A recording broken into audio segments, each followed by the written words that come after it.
Suzan opa, ko'p kosmetologlar kokteyl muolajasi o'zi kimlarga qilinishi kerak, ko'pchilik bu protsedurani bilmaydimi yoki bilmayman, qilishmas ekan. O'zi qanchalik o'zi effekt beradi o'zi?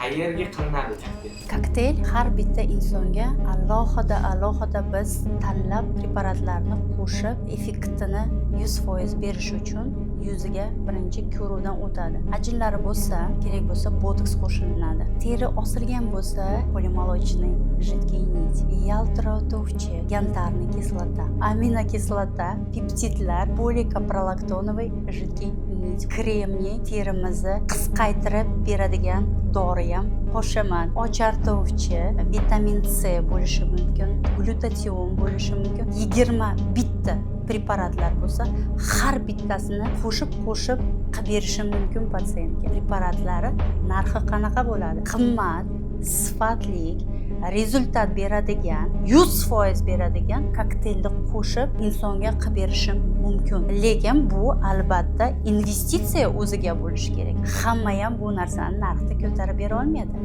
Har bir insonga materialniy tarafdan cho'ntagiga qarab, yuziga ko'rsatib, sroklarni ko'rsatib, shunaqa qilib beraman. Kokteylni o'zi yuzga qilinadi, to'g'rimi? Nafaqat yuzga biz qilamiz, qo'llarimiz polni ishlab berishimiz mumkin. Ochartirib, yosh qiz boladaqa nafaqat yuzlari ham intimniy zonalarini chiroyli qilib beramiz.